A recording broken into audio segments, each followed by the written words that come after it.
নমস্কার, আমি সুস্মিতা। আশা করি আমার দর্শক বন্ধুরা আপনারা সবাই খুব ভালো আছেন। আমিও কিন্তু খুব ভালো আছি।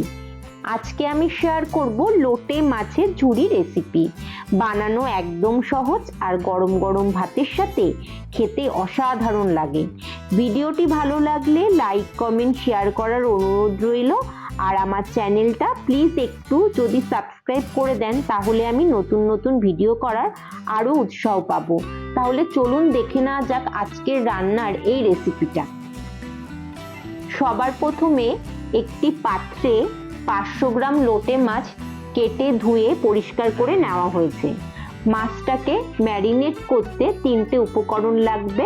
বেশ কিছুটা পরিমাণ নুন, তার সাথে 1 চামচ হলুদ গুঁড়ো আর অল্প একটু পরিমাণ আমাদের পাতিলেবুর রস লাগবে। এই 3টে উপকরণ দিয়ে হাতের সাহায্যে মাছটাকে ম্যারিনেট করে নিতে হবে আর 10 মিনিটের জন্য রেখে দিতে হবে। কড়াইতে সর্ষের তেল নিয়ে নেওয়া হয়েছে। সর্ষের তেলের পরিমাণটা এই রান্নাতে একটু বেশি নেবেন, তাহলে ভালো লাগবে। তেলটা গরম হয়ে গেলে পেঁয়াজ, রসুন আর 5টা কাঁচা লঙ্কার একটা মিশ্রণ, মশলার পেস্ট যেটা আমরা বলি, সেই পেস্টটা রেডি করে রাখা হয়েছিল। এই মশলার পেস্টটা এই তেলের মধ্যে দিয়ে দিতে হবে। আরও একটা কথা আপনাদেরকে বলি, পেঁয়াজ তো দেবেনই, আর রসুনের পরিমাণটাও একটু বেশি পরিমাণে ব্যবহার করবেন। এবার এর মধ্যে কিছু গুঁড়ো মশলা দিয়ে দিতে হবে, আরও একটু পরিমাণ। এখানে আমরা নুন দিয়ে দেব, তারপর দেব হলুদ গুঁড়ো, ঝালের জন্য দেব শুকনো লঙ্কার গুঁড়ো। যে যেরকম ঝাল খেতে পছন্দ করেন সেরকমই পছন্দ মতো ঝালটা রান্নাতে ব্যবহার করবেন।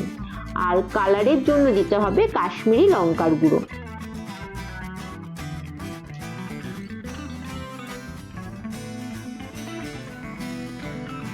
সবকটা উপকরণকে একসাথে মিশিয়ে নিতে হবে। আর তার সাথে দিয়ে দেব একটা মাঝারি সাইজের স্লাইস করে কেটে রাখা টমেটো। খুব ভালো করে কিন্তু মশলাটা কষিয়ে নিতে হবে, যাতে মশলার কোনো রকম কাঁচা গন্ধ রান্নার মধ্যে না থাকে। লো টু মিডিয়াম ফ্লেমে রেখে মশলাটা কষিয়ে নিতে হবে। মশলাটা দেখুন খুব ভালোভাবে কষে গেছে, টমেটোটাও একদম গলে গেছে। এরকম অবস্থাতে আমরা ম্যারিনেট করা মাছগুলোকে এই মশলার মধ্যে দিয়ে দেবো। মাছগুলোকে কিন্তু আমি কোনো রকম ভাবে আজকে কাটিনি, আস্ত অবস্থাতেই রেখেছি। এবার মাছটাকে মশলার সাথে খুব ভালো করে মিশিয়ে নিতে হবে। আর মিশিয়ে নেওয়ার পর ঢাকা চাপা দিয়ে লো টু মিডিয়াম ফ্লেমে রেখে রান্নাটা করে নিতে হবে।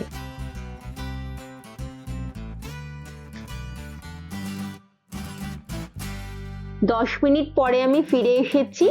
আমাদের আজকে লোটে মাছের ঝুরি কিন্তু একদম রেডি হয়ে গেছে গরম গরম ভাতের সাথে সার্ভ করার জন্য। আপনাদের কাছে যদি ধনেপাতা অ্যাভেলেবেল থাকে, আপনারা সবার শেষে সেটাও দিতে পারেন, না দিলেও কিন্তু কোনো অসুবিধে নেই।